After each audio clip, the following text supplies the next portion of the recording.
नमस्कार, मैं हूं अनुपमा सिंह और आप सभी देख रहे हैं विश्व रंग live 2020। Vishwa Rang Tagore international literature and arts festival में आपका स्वागत है। A festival which brings to you the artist, the biggest artist life. A festival which is aimed at promoting and celebrating Indian culture, arts, cinema, music, everything. A festival which is live in 5 continents and 15 countries. A festival which provides platform to all artists at global stage. ये एक ऐसा festival है जो कोशिश करता है आप तक लेके आने की उन उम्दा कलाकारों को जो इतिहास रच रहे हैं। और आज के हमारे इस सत्र में एक ऐसे ही कलाकार, गीतकार, लेखक हमारे साथ हैं। आज हमारे साथ हैं हमारे देश के इस सदी के सबसे सक्सेसफुल, सेलिब्रेटेड, रेवोल्यूशनरी गीतकार। यूँ कहें कि वो हैं Baahubali of writing. Everyone please welcome the phenomenal, the one and the only mister Manoj Muntashir. Hi Anupma, thank you so much for that lovely introduction. I mean, I felt flattered. Manoj ji, I want to ask you, ये जो गर्मजोशी हम महसूस कर रहे हैं, जितने भी लोग आपको लाइव देख रहे हैं, क्या आप महसूस कर पा रहे हैं? बिल्कुल। और मैं हमेशा एक बात महसूस करता हूँ कि जब मेरी ऑडियंस मेरे सामने होती है, इस बार वर्चुअली मैं जुड़ रहा हूँ लोगों के साथ, लेकिन मैं महसूस कर सकता हूँ कि ये जो हज़ारों आंखें हैं जो इस वक्त मेरी तरफ देख रही हैं, ये जो कान हैं जो मेरी बात सुन रहे हैं, मैं इन्हीं के लिए ज़िंदा हूँ। बाकी कोई बहुत और मकसद है नहीं जीने का। वाह, तो इससे पहले हम सवालों का सिलसिला शुरू करें मनोज जी, हम गुजारिश करते रहेंगे कि आप हमें आपके शब्दों की बारिश में भिगोते रहें। तो कुछ कहें और उसके बाद हम सवालों का सिलसिला शुरू करेंगे। मैं कहूँ क्या, तारीफ आपने मेरी बहुत कर दी और मैं तो वहीं से बात शुरू कर सकता हूँ कि तारीफ़ों के लायक ना शोहरत का हकदार हूँ। तारीफ़ों के लायक ना शोहरत का हकदार हूँ, सारी बिजली उसकी है, मैं तो केवल तार हूँ। Wow wow wow wow wow, I think सारे लोग बस वाह वाह करते हुए ये लाइव सेशन पूरा निकल जाएगा। But I can assure you कि काफ़ी इंस्पिरेशनल और इंफॉर्मेटिव भी होने वाला है, क्योंकि मनोज जी की जर्नी ऐसी रही है। मनोज जी, सबसे पहले विश्व रंग ये जो फेस्टिवल है जिसका आप हिस्सा बने, first of all thank you so much, we are honoured. इसकी कोशिश है कि इंडियन साहित्य को और लेखन को, ख़ासतौर से इस सेशन का मोटिव वो है उसको प्रिजर्व करना, सेलिब्रेट करना, प्रमोट करना। आप को इस फेस्टिवल का हिस्सा बन के कैसा लग रहा है, और साथ ही आप कैसे देखते हैं ये जो हमारा साहित्य और लेखन है इसको? ये बहुत हाई टाइम है कि अब हम वाकई अपनी तरफ पलट के देखें। हमने बाहर बहुत देख लिया, हमने हिंदुस्तान के बाहर बहुत सारे इंस्पिरेशंस ढूंढ लिए, बहुत सारी कहानियाँ ढूंढ ली। मुझे एक अक्सर कहानी याद आती है कि रोम में एक भिखारी हुआ करता था। वो एक चौक थी और वहीं एक कोना था, उस कोने पे 40 सालों तक लगभग बैठ के वो भीख मांगता रहा। एक दिन वो गुजर गया, उसकी डेथ हो गई। लोग आए, म्यूनिसिपैलिटी वाले, उसका सामान वामान सब उठा के यहाँ वहाँ फेंक दिया गया। अब जाहिर सी बात है वो मर चुका था। बर्तन, भांडे, कपड़े लत्ते, फटे पुराने, छीथड़े, वो सब उसने इकट्ठा किया हुआ था। एक पादरी साहब भी उधर से गुजरे। उन्होंने कहा, देखो यार, ये तो यहाँ बैठ के भीख मांगता था और भीख मांगना बड़ा गलत काम है, तो इसने इस जगह की मिट्टी को अपवित्र कर दिया है। तो ऐसा करते हैं कि इस मिट्टी को खोद दो और यहाँ थोड़ा सा होली वाटर वगैरह छिड़क दो ताकि ये मिट्टी फिर से पवित्र हो जाए। तो सबको आइडिया सही लगा। वो मिट्टी खोदी जाने लगी, वहाँ की मजदूर बुलाए गए। अचानक एक मजदूर की कुदाल से टंकार की आवाज़ आई। लोगों ने नीचे झांक के देखा तो खजाने दबे पड़े हुए थे अंदर, हीरे मोती जवाहरात, सोने चांदी के। तो जो पूरा का पूरा मैसेज था वो ये था कि जिस ज़मीन के अंदर खजाने गड़े थे, कोई वहीं बैठकर 40 साल तक भीख मांगता रहा। तो कभी कभी ना हिंदुस्तानियों की, हम हिंदुस्तानियों की, there is so much to be proud of us, but शायद एक चीज़ है जिसकी तरफ हमारा ध्यान जाना बहुत ज़रूरी है कि हमें अपना ख़जाना ही पता नहीं है कि हम कहाँ बैठे हुए हैं। हम जिस दौलत के ऊपर बैठे हुए हैं वो हम नहीं देखते हैं और हम पूरी दुनिया में भटकते रहते हैं कि हमें कहीं से इंस्पिरेशन मिल जाए, कहीं से प्रेरणा मिल जाए, कहीं से किस्से मिल जाए, कहीं से कहानियाँ मिल जाएँ। हम ये भी नहीं सोचते कि मैं तो फिल्मी दुनिया में हूँ तो शायद ज़्यादा फिल्मों की बात कर सकता हूँ। हम कभी नहीं सोचते कि लॉर्ड ऑफ द रिंग से लेकर अवतार तक जितनी फिल्में बन रही हैं उन सब की कहानियाँ जो हैं उसकी रूट्स हिंदुस्तान में है। हम ये कभी नहीं सोचते हैं। मैं भी कुछ दिनों पहले, देखिए आप, अमेरिका में इलेक्शन चल रहा था, तो तो अमेरिका में इलेक्शन चलते हुए मैंने बहुत बार सुना कि वर्ल्ड की सबसे oldest democracy has gotten into an election और ये हो रहा है वो हो रहा है। मुझे इस पर हमेशा एतराज़ रहा, और ख़ास तौर से जब हिंदुस्तान में न्यूज़ चैनल्स बोलते रहे कि दुनिया का सबसे पुराना लोकतंत्र अमेरिका, तो मुझे लगा अमेरिका की हिस्ट्री तो कुछ 100 सालों की है। दुनिया का सबसे पुराना लोकतंत्र एक्चुअली अमेरिका नहीं है, इंडिया है।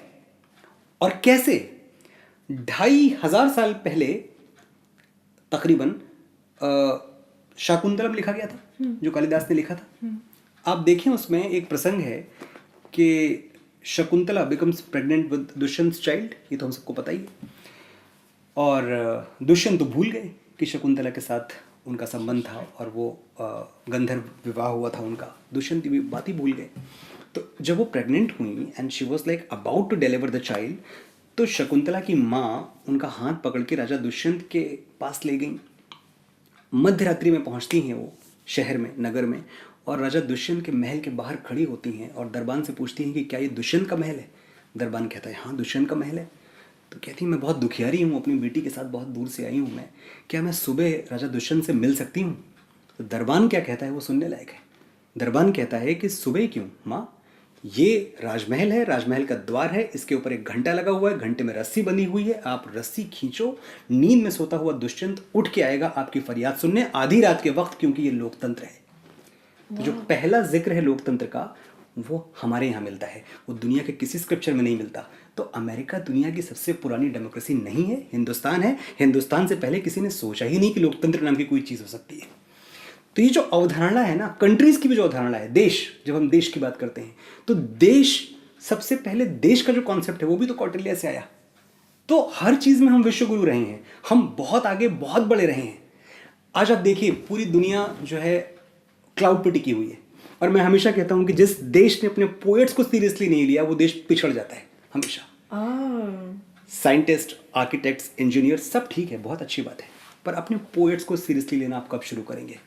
आज मैं और आप यहाँ बैठे हुए हैं, हमारा जो ये पूरा शो है ये भी लाइव जा रहा है, ये सब क्लाउड के थ्रू हो रहा है, क्योंकि पूरा कंटेंट क्लाउड पे जाता है।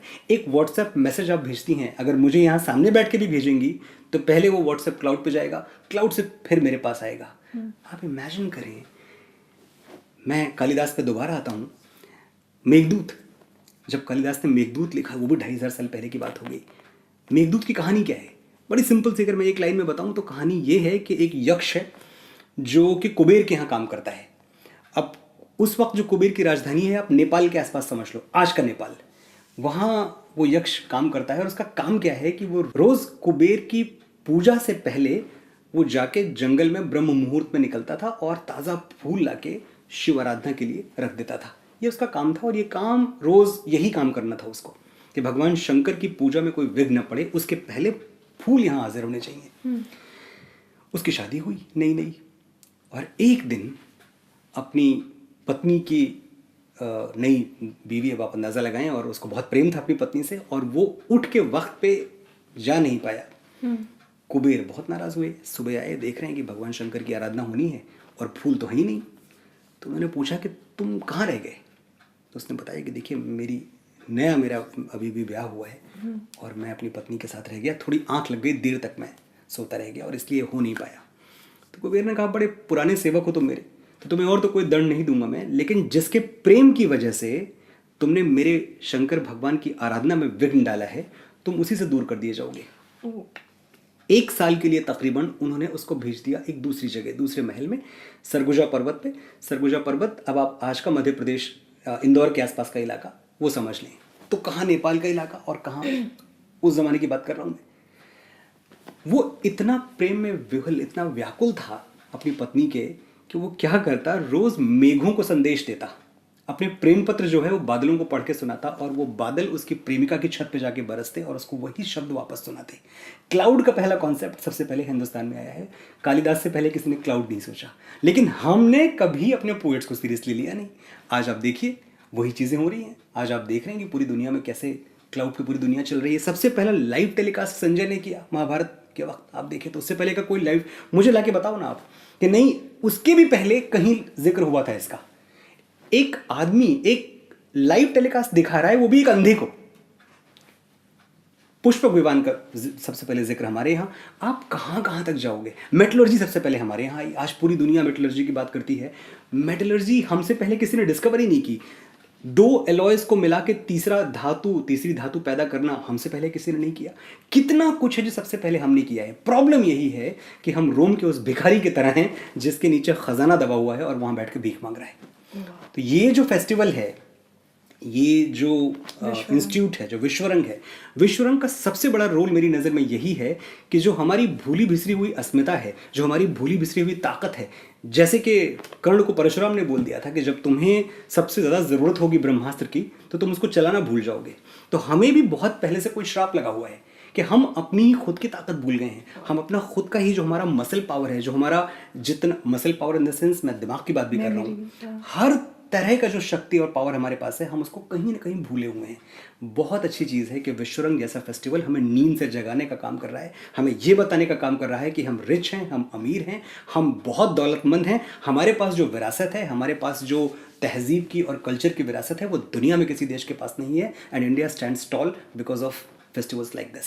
वाओ, एक्चुअली अभी मुझे समझ आ रहा है कि हमारे राइटर्स और पोएट्स को अगर हम सीरियसली लें तो क्या होगा। शायद हमें एहसास होगा कि what a rich country we are when it comes to everything, right, everything, या ऑफ कोर्स एवरीथिंग। और शायद हम चूंकि नहीं पढ़ रहे या हम अवेयर नहीं हैं या ये चीज़ें प्रमोट नहीं की जा रही, तो हमारा खुद से ही नाता टूटता जा रहा है। और आप सही कह रहे हैं, हम वेस्टर्न कंट्रीज को देख रहे हैं to feel proud and to follow. क्या बात है। मैंने पहले ही कहा था कि बहुत इंस्पिरेशनल और इन्फॉर्मेटिव और शायराना और खूबसूरत होने वाला है। It's no surprise. अगर आप पहली बार मनोज जी को सुन रहे हैं तो यकीन मानिए आप उनको बार बार सुनने वाले हैं, सब उनके मुरीद होके ही जाते हैं। Okay, so Manoj ji, coming to you now, तो आप एक ब्राह्मण किसान के बेटे हैं जो एक ख्वाब लेके मुंबई आते हैं, मुंबई की सड़कों पे रहते हैं, वहाँ सपने बुनते हैं, कोशिश करते हैं कि इस इंडस्ट्री में आपको एक मौका मिल जाए, और आज you are that one person who is changing the game. आज जितने भी मैंने एडजेक्टिव्स यूज़ किए, आप सबसे सेलिब्रेटेड हैं, सक्सेसफुल हैं, रेवोल्यूशनरी हैं। In fact you are the hero of your own industry, क्योंकि पहली बार राइटिंग इंडस्ट्री को, लिरिसिस्ट को इतना सीरियसली लिया जा रहा है। Please connect us with that Manoj and this Manoj. इन दोनों लोगों से हमें ज़रा वाकिफ कराइए। अनुपमा, दोनों मनोज में कोई बहुत अंतर नहीं है, क्योंकि अगर वो मनोज ना होता जो मनोज शुक्ला था तो मनोज मुंतशिर भी नहीं होता। एक्सटेंशन है खाली। आप पूरी जिंदगी जो सबसे अच्छी चीज़ कर सकते हैं वो ये है कि इवॉल्व होते रहें। तो मैं हमेशा ये देखता हूँ कि मैं अपना +1 वर्जन आज हूँ कि नहीं कल की तुलना में। अगर मैंने 2 नई चीज़ें सीखी, 2 नई बातें मुझे पता चली, तो मैंने एक दिन सही तरीके से जिया। और ये जो दुनिया है ना, इसमें 2 ही चीज़ें हैं, 2 ही पॉसिबिलिटीज़ हैं। एक स्लोप है, या तो आप आगे चढ़ेंगे या पीछे आएंगे। आप जहाँ आज हैं वहाँ कल नहीं रह सकते। तो आप डिसाइड करो कि आपको थोड़ा पीछे आ जाना है या आपको एक कदम आगे जाना है, क्योंकि जहाँ हो वहाँ तो नहीं रह सकते। ये तो चांस ही नहीं है। तो जो नया नहीं होता वो पुराना हो जाता है। तो मेरी कोशिश हमेशा ये रही कि मेरे चारों तरफ जितना कुछ बिखरा पड़ा हुआ है, वो चाहे किताबें हों, वो चाहे सिनेमा हो, वो चाहे लिटरेचर, कहीं से भी, तो मैं पढ़ता और सीखता रहूं। और इतना कुछ है कि मुझे लगता है पूरी ज़िंदगी निकल जाएगी और कभी ये फीलिंग नहीं आएगी कि हाँ थोड़ा बहुत पता चल गया। तो मनोज जी, खासतौर से ये जो जनरेशन है, हम अक्सर ये बात करते हैं कि हमें क्या दिक्कतें हैं आगे बढ़ने में, लेकिन एक बच्चा जो कि एक गांव से आता है, जिसके पिता ब्राह्मण हैं, किसान हैं, वो ख्वाब देखता है एक गीतकार बनने का, जो कि हमारे देश में कोई बिल्कुल भी पॉपुलर प्रोफेशन नहीं है, और ना ही कोई आपको गाइड कर सकता है, ना ही कोई सराहेगा कि हाँ बच्चे एकदम बहुत अच्छा सपना देखा है। आपने कैसे हिम्मत जुटाई वो ख्वाब देखने की, उसे पूरा करने की? मैं एक बात हमेशा बिलीव करता हूँ, और इस वक्त मुझे बहुत सारे जो लोग सुन रहे हैं, मैं चाहता हूँ ये बात आप भी सुने और ध्यान से सुने। इसलिए नहीं कि मैं कोई बहुत ज्ञान की बात बताने जा रहा हूँ, इसलिए कि मेरा अपना तजुर्बा है और ये मेरा अपना फेथ है। एक चीज़ होती है सुपर पावर। हनुमान जी हवा में उड़ जाते थे, थॉर के पास हथौड़ा है, स्पाइडरमैन वेब निकाल सकता है, सुपरमैन भी हवा में उड़ता है। हर किसी के पास एक सुपर पावर होता है।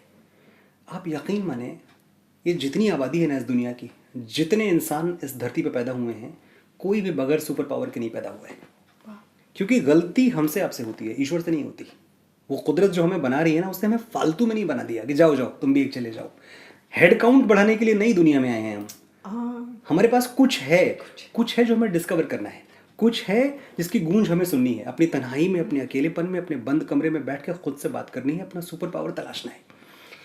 तो हम में से जो भी अपना सुपर पावर तलाश लेता है वो लाइफ में कुछ कर जाता है।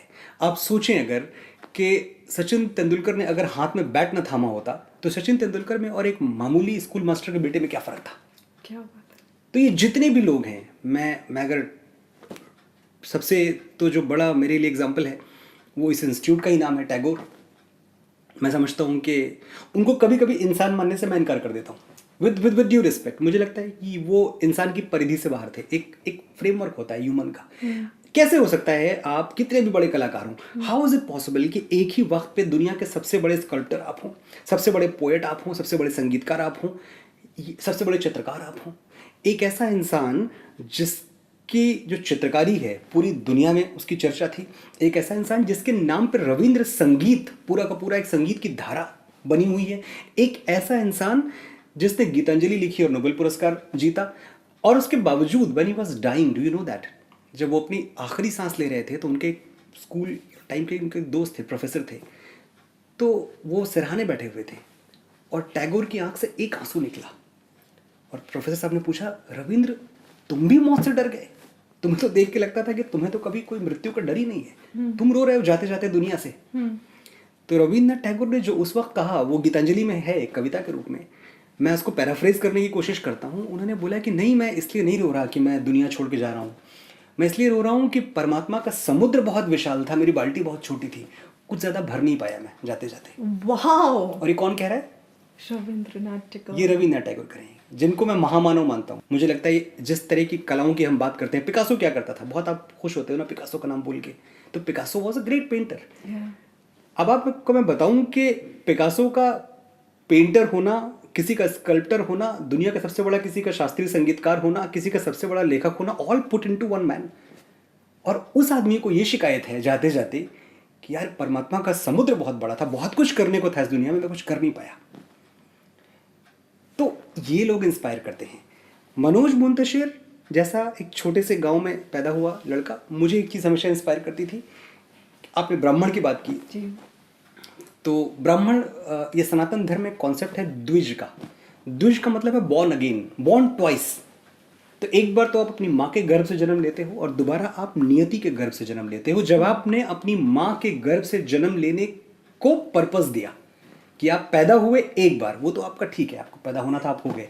लेकिन जब आप अपनी लाइफ को एक पर्पस देते हैं, उसको एक लक्ष्य देते हैं, उसको एक रीज़न देते हैं कि मैं क्यों पैदा हुआ हूँ, तो आपका दूसरा जन्म होता है। वाह। तो मैं हमेशा बिलीव करता रहा कि एक सुपर पावर है, आपको तलाशना पड़ेगा।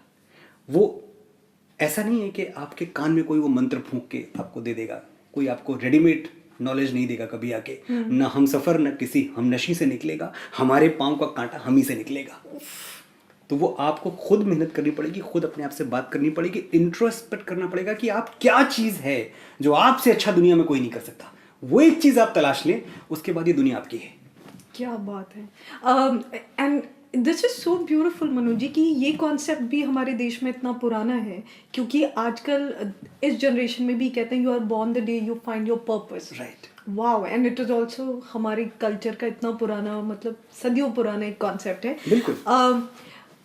मनोज जी, एक और चीज़ है, जब आप शुक्ला से मुंतशिर हुए, आप काफ़ी यंग थे जब आपने ये डिसीजन लिया, आपका एक्सपोजर इतना कम था। नॉर्मली अगर, जैसा कि आपने कहा कि जिस दिन आप ठान लें, जिस दिन आपको पता चल जाए, बट इतना शोर है दुनिया में कि हम गुम हो जाते हैं, हम अपने डिसीजंस पे कायम नहीं रहते।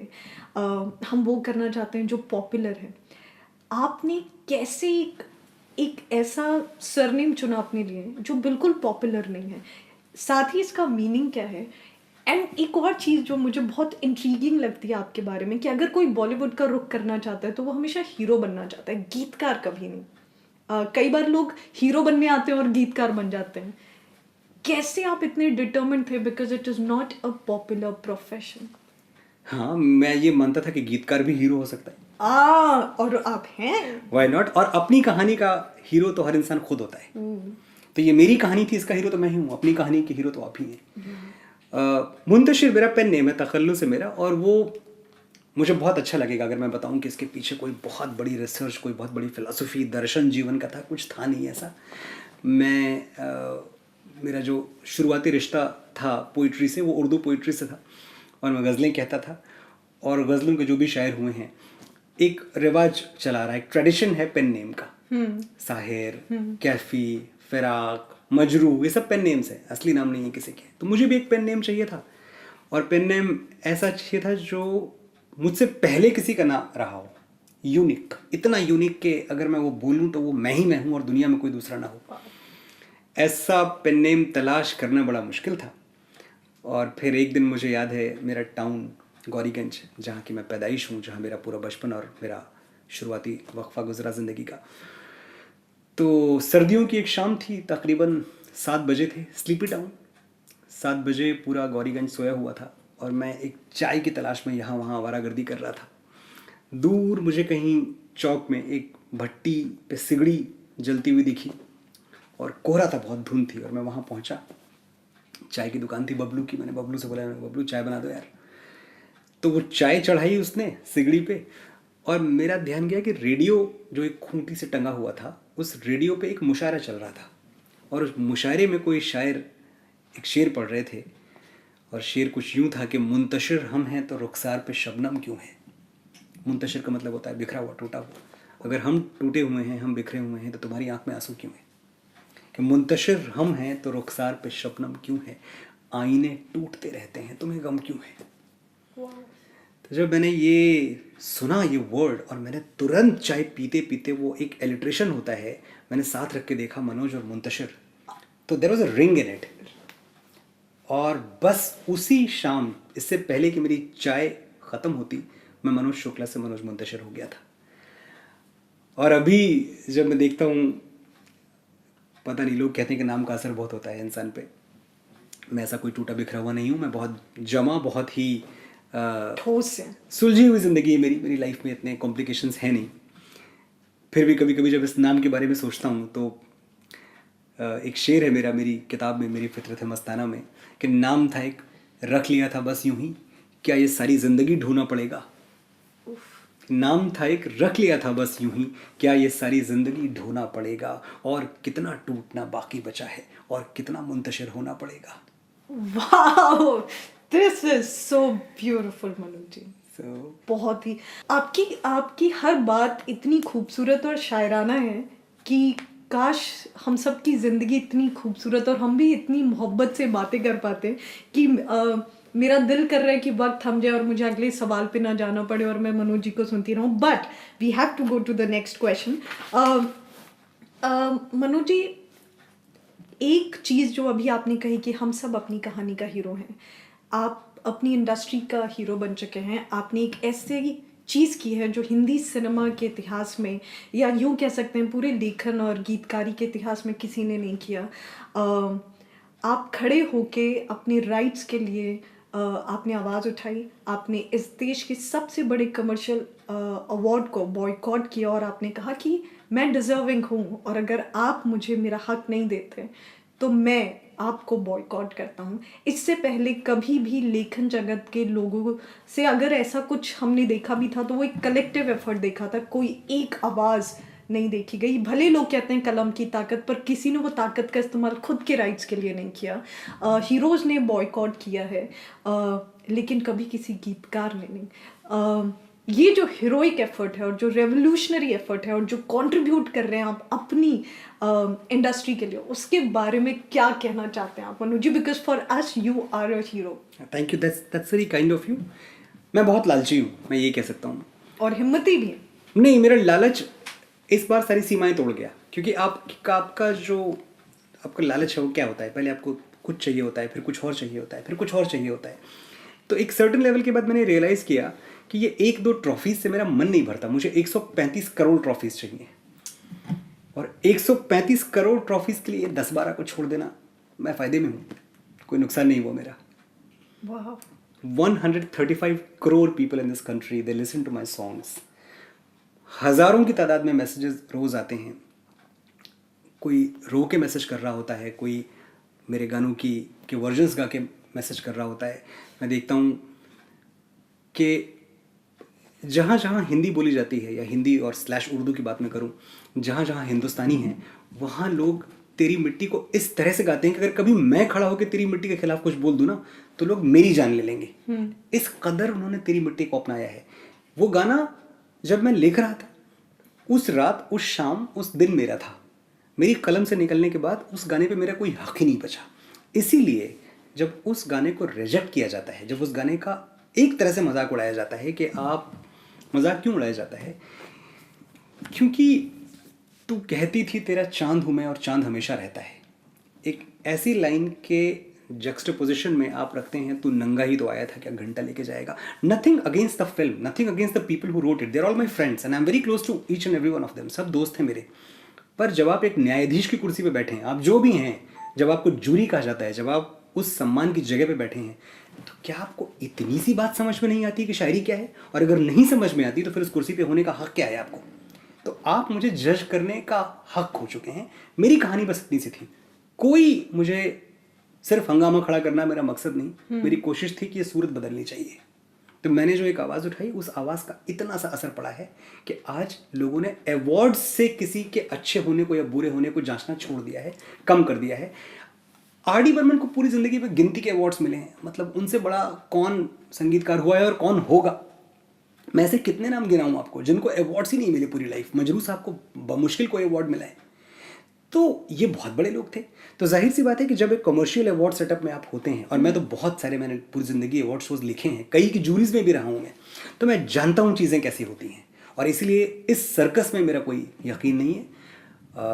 जो जाते हैं, जो सूट सिला के तालियां बजाते हैं, बहुत अच्छी बात है, मैंने भी बहुत साल किया है, अब नहीं करूँगा।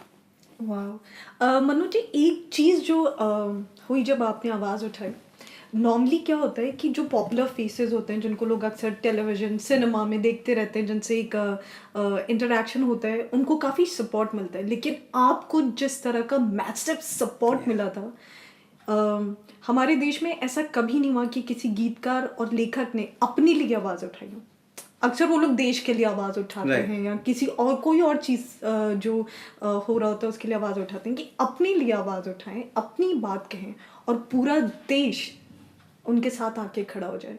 क्या आपको इसकी उम्मीद थी, और कौन लोग थे जिनके सपोर्ट ने आपको सरप्राइज कर दिया कि अच्छा यहाँ से भी सपोर्ट आ रहा है, मुझे उम्मीद नहीं थी? मैंने जब ट्वीट किया था ना वो जी, कि आज के बाद मैं किसी अवार्ड शो का हिस्सा नहीं बनूंगा, तो मेरा ट्वीट इसलिए नहीं था कि मुझे कोई मैसिव सपोर्ट मिल जाए या पूरी दुनिया मेरे साथ आके खड़ी हो जाए। वो मेरा ट्वीट मेरे खुद के लिए था, ताकि मेरे पास एक सनद रहे कि देखो तुमने ट्वीट कर दिया है, तुम पब्लिक चले गए हो इस थॉट के साथ, दोबारा इस लालच में मत पड़ना कि फिर तुम कहीं नॉमिनेट हो और फिर तुमने सूट सिलाया, फिर तुम जाके, क्योंकि नॉमिनेट तो होता ही हूँ मैं, हर साल होता हूँ, हर अवार्ड शो में नॉमिनेट होता हूँ। तो वो मेरे अपने लिए था। ये अलग बात है कि जब वो दुनिया तक पहुंचा, जैसा कि मैंने आपको बताया था कि तेरी मिट्टी मेरा गाना सिर्फ उन कुछ घंटों में था जब मैं लिख रहा था। वो लिखने के बाद मेरा रहा ही नहीं। वो लिखने के बाद अनुपमा का हो गया, वो लिखने के बाद जो अभी मुझे हज़ारों लोग सुन रहे हैं इनका हो गया, मेरा कहाँ रहा वो। तो ये सारे लोग मेरे साथ आके खड़े हो गए क्योंकि इनको तेरी मिट्टी से मोहब्बत थी। मैं इंपॉर्टेंट नहीं हूँ इस पूरे सिनेरियो में। तेरी मिट्टी बहुत बड़ा गाना है, वो गाना मेरे थ्रू हो गया, मेरे ज़रिए हो गया, मैं बहुत भाग्यशाली हूँ। वो गाना किसी के भी ज़रिए हुआ होता तो वो बहुत बड़ा गाना था, और उस गाने को वो सम्मान मिलना चाहिए था जो कि शायद ये लोग देने से चूक गए, जिसमें इनका नुकसान है, गाने का कोई नुकसान नहीं है। क्या बात है। मनु जी, तेरी मिट्टी का कोई फेवरेट अंतरा स्थाई है जो आपका सबसे पसंदीदा है, जो आप हमारे साथ शेयर करना चाहें? तो तेरी मिट्टी में अगर मुझसे आप पूछें कि मेरी सबसे पसंदीदा लाइनें कौन सी थी, तो जाहिर सी बात है वही लाइन थी जो मैंने ट्वीट की थी कि इस लाइन को उसकी जगह ना मिलना, इट्स सैड। एक अंतरा था उसका कि ओ हीर मेरी तू हंसती रहे। इसके पहले मैं आपको एक मोमेंट बताऊं कि तेरी मिट्टी था क्या। तेरी मिट्टी एक सोल्जर जब सरहद पे जाता है और सीने पे गोली खाता है, तो मैं ये हमेशा सोचता था कि वो कौन सी चीज़ है जो उसको ड्राइव करती है। जब तेरी मिट्टी रिलीज़ हुआ था तो तीसरे या चौथे दिन मुझे कश्मीर से, पुंछ से एक सोल्जर का फ़ोन आता है मेरे ऑफिस के नंबर पे, और सिर्फ 3 या 4 दिन गाना रिलीज़ हुआ था। और जो बात उन्होंने मुझसे कही उसने एक्चुअली पूरी की पूरी चीज़ को पर्सपेक्टिव में डाल दिया। उन्होंने मुझे कहा कि मैं उत्तर प्रदेश से हूँ, मैं ज़मींदार परिवार से हूँ, लेकिन मुझे फ़ौज में जाना था। अब हर कोई मुझसे कहता है कि तुम फौज में क्यों जा रहे हो, तुम्हारे पास तो इतनी खेती बाड़ी है, वो सैकड़ों बीघे खेत हैं, तुम क्यों जा रहे हो 25,000 की नौकरी के लिए? तो मैं कभी बता नहीं पाया कि ये सवाल 25,000 की नौकरी का नहीं है, सवाल पेचेक का नहीं है, सवाल किसी और चीज़ का है, सवाल एक आरजू का है। और वो आरजू क्या थी, वो आपने अपने गाने में लिख दी कि तेरी मिट्टी में मिल जावा, गुल बन के मैं खिल जावा, इतनी सी है दिल की आरजू, तेरी नदियों में बह जावा, तेरे खेतों में लहरावा, इतनी सी है दिल की आरजू। तो मैं हमेशा सोचता था कि जब किसी को सीने पे गोली लगी है और वो फौजी है and he is bleeding to death, तो आखिर के 10 मिनट वो सोचता क्या होगा? क्या उसे इस बात का अफसोस होता होगा कि भाई क्यों देश के लिए जान दे दी? नहीं, वो अकेला इंसान है जो मरते मरते दुनिया से जाते जाते मुस्करा रहा होगा, क्योंकि उसको पता है कि करोड़ों की इस दुनिया में 6.5 बिलियन के आसपास आबादी है, कितने लोगों को ये मौका मिलता है कि देश के लिए मरे। तो ये मौका मिला है उसको, he is the chosen one, he is smiling, but at the same time उसकी एक आंख से आंसू भी आ रहा है, क्योंकि उसको ये याद आ रहा है कि उसका क्या क्या छूट रहा है। उसका घर छूट गया, परिवार छूट गया, बच्चे छूट गए, उसका गांव छूट गया, सरसों से भरे खलिहान मेरे जहां झूम के भंगड़ा पा न सका, आबाद रहे वो गांव मेरा जहां लौट के वापस जा न सका। ओ वतना वे मेरे वतना वे, तेरा मेरा प्यार निराला था, कुर्बान हुआ तेरी असमत पे मैं कितना नसीबों वाला था। ओ हीर मेरी तू हंसती रहे, तेरी आंख घड़ी भर नम ना हो, मैं मरता था जिस मुखड़े पर कभी उसका उजाला कम ना हो। ओ माई मेरी क्या फिक्र तुझे, क्यों आंख से दरिया बहता है, तू कहती थी तेरा चांद हूं मैं और चांद हमेशा रहता है। तो ये सब छूट रहा है उससे। तेरी मिट्टी, मैं क्या कहूँ। मनोज जी, मैं एक ऐसे बैकग्राउंड से आती हूँ, मेरे पापा फौजी हैं और मैं पूरी ज़िंदगी फौजी फैमिलीज़ के बीच में रही हूँ। जिस खूबसूरती से आपने उनके दर्द को बयान किया है और उनकी वो बातें जो शायद वो कभी किसी से नहीं कह पाते, वो जो आपने कहा है, it can't get more beautiful then this. Thank you Anupama. लेकिन आप सोच के देखें, हमसे हमेशा गलती ये होती है ना कि जब हम ये खबर पढ़ते हैं ना कि गलवान की घाटी में 20 फौजी शहीद हुए, जी, तो हम उनको गिनती मान लेते हैं। गिनती मानता हम कभी ये नहीं सोचते कि ये एकदम हमारे जैसे थे। ये सिर्फ गिनती नहीं है, नंबर्स नहीं है, ये साथी हैं हमारे, ये हमारे बीच के लोग हैं जो हमारे लिए, किसी अजनबी के लिए आप एक थप्पड़ बर्दाश्त नहीं करेंगे। लेकिन वो लोग जिन्होंने अनुपमा को देखा भी नहीं है, मनोज को देखा भी नहीं है, जिनको कुछ नहीं पता ये लोग कौन है, वो हमारे लिए गोलियां खा लेते हैं जाके। ये कमाल की कुव्वत है। और सिपाही होना कोई मामूली चीज़ नहीं है, बहुत बड़ी चीज़ है। क्या क्या छोड़ते हैं वो लोग, किस किस तरह की सेक्रीफाइसेस होती है, हम कहाँ तक बात करेंगे और कितनी बात करेंगे। मैं यूं ही एक दिन सोच रहा था कि जब एक सिपाही शहादत से पहले अगर उसको एक मौका दिया जाए कि एक आखिरी चिट्ठी लिख लो, अब तो तुम शहीद हो ही गए हो, मर ही जाओगे, आज तुम्हारी जान चली ही जाएगी, लेकिन उसके पहले, शहादत से पहले अगर एक आखिरी चिट्ठी लिखनी हो तो तुम क्या लिखोगे? तो ख्याल आता है कि वो आखिरी चिट्ठी में लिखेगा कि सरहद पे गोली खा के जब टूट जाए मेरी सांस, मुझे भेज देना यारों मेरी बूढ़ी माँ के पास। बड़ा शौक था उसे, मैं घोड़ी चढ़ूं धमाधम ढोल बजे, तो ऐसा ही करना, मुझे घोड़ी पे लेके जाना, ढोल के बजाना, पूरे गांव में घुमाना और माँ से कहना बेटा दूल्हा बन के आया है, बहू नहीं ला पाया तो क्या, बारात तो लाया है। मेरे बाबूजी पुराने फौजी बड़े मनमौजी, कहते थे बच्चे तिरंगा लहरा के आना या तिरंगे में लिपट के आना। कह देना उनसे, मैंने उनकी बात रख ली, दुश्मन को पीठ नहीं दिखाई, आखिरी गोली भी सीने पे खाई। मेरा छोटा भाई, उससे पूछना क्या मेरा वादा निभाएगा, मैं सरहदों से बोल के आया था, एक बेटा जाएगा तो दूसरा आएगा। मेरी बहना, उससे कहना मुझे याद था उसका तोहफा, लेकिन अजीब इत्तेफाक हो गया, राखी से पहले ही भाई राख हो गया।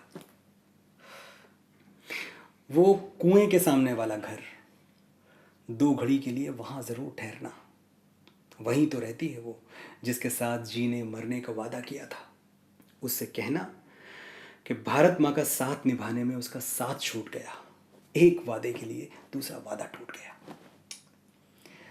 बस एक आखिरी गुजारिश, मेरी आखिरी ख्वाहिश, मेरी मौत का मातम ना करना, मैंने खुद ये शहादत चाही है, मैं जीता हूं मरने के लिए, मेरा नाम सिपाही है।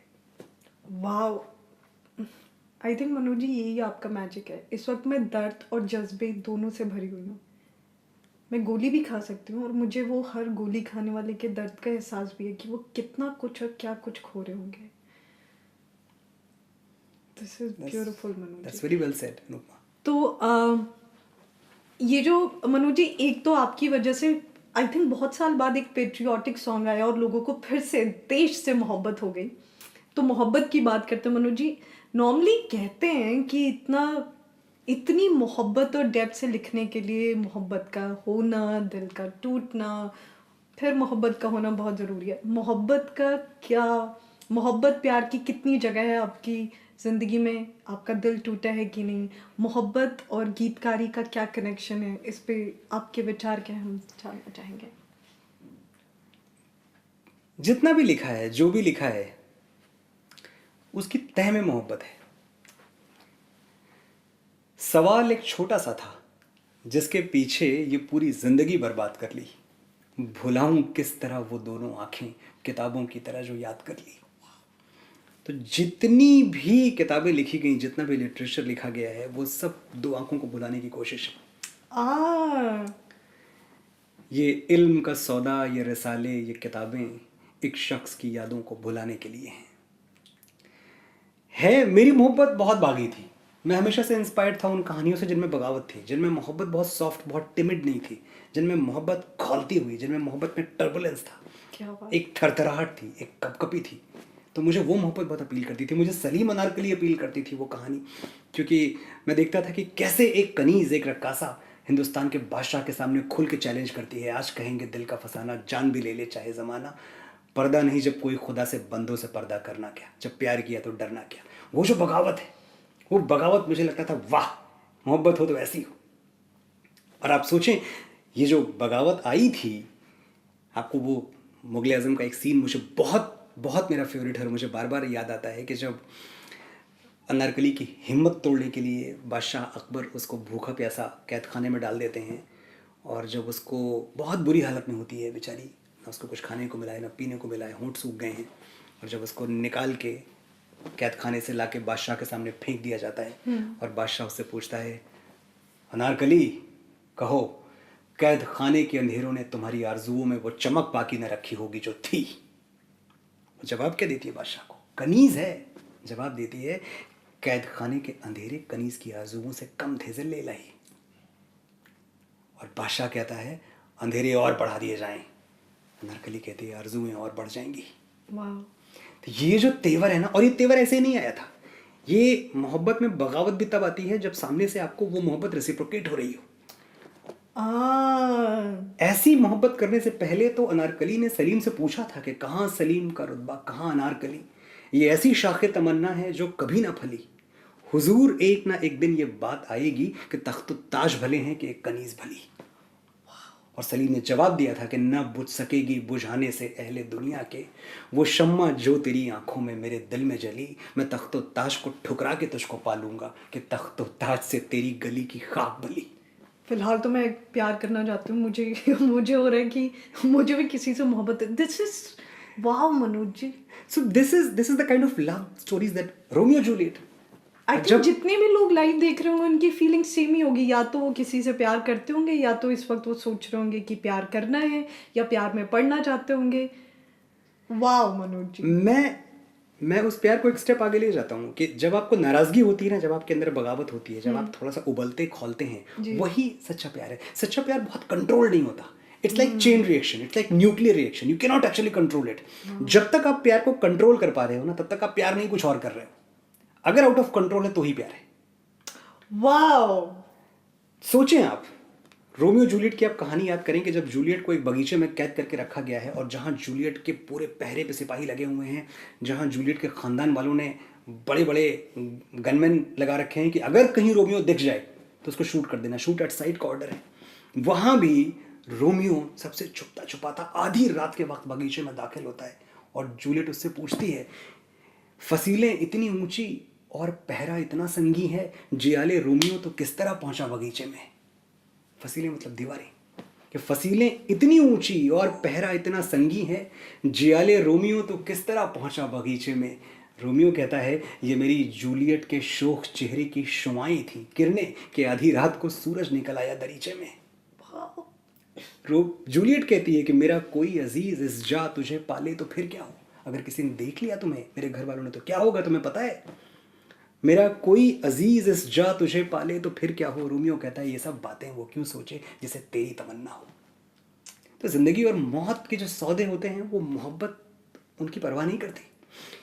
उर्वशी, इंद्र के दरबार की अप्सरा, जब उसको एक इंसान से प्यार हो जाता है, पुरुरवा से, पुरु से प्यार होता है, तो ये तो बहुत छोटी चीज हो गई ना कि कहाँ इंद्र के दरबार की अप्सरा, कहाँ उसने एक क्षुद्र तुच्छ मनुष्य से प्यार कर लिया। दरबार लगता है ऊपर इंद्र के यहाँ और उसको लाके फेंका जाता है, उस पर इल्जाम पड़े जाते हैं उर्वशी के ऊपर। हे उर्वशी, तू अंबर की लाल परी, वो धरती की धूल, तू तारों की अमर संगिनी, वो पतझड़ का फूल, वो संसारी रंग रूप धरे, तू कभी कल्पना से भी परे।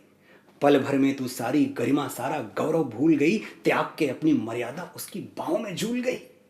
उर्वशी जवाब क्या देती है? उर्वशी की बगावत कितनी सॉफ्ट है, पर है बगावत। वो इंद्र को कहती है, कैसा दरबार जहां ब्रह्मा विष्णु महेश सब सारे देवता बैठे हुए हैं, तो वहां पलट के कहती है कि नैनों में उसके नयन छोड़ाई, न पूछो कहाँ मैं ये मन छोड़ाई। एक अनजानी सी लहर उठी नदिया के निर्मल तीरे से, मैं चली तो ये ना जान सकी कोई साथ हो लिया धीरे से।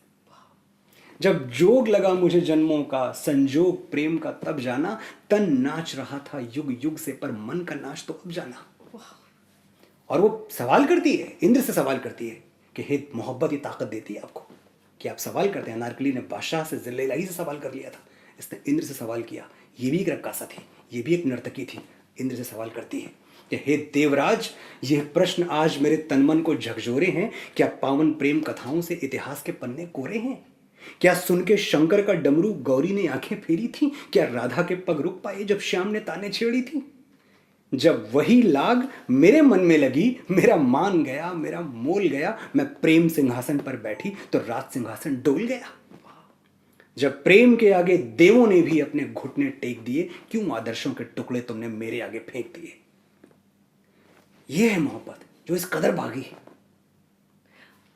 एक तरफा मोहब्बत और टूटे दिल वाले लोगों के बारे में आपका क्या ख्याल है? जितने भी टूटे दिल वाले लोग हमें देख रहे हैं या एक तरफा मोहब्बत करते हैं, मनोज जी आपने कुछ मीराबाई का भी किया है, which is my very favourite, शायद सबसे पॉपुलर एक तरफा मोहब्बत है वो। मीराबाई से ज्यादा एक तरफा, मीराबाई एक तरफा मोहब्बत की पैगंबर है।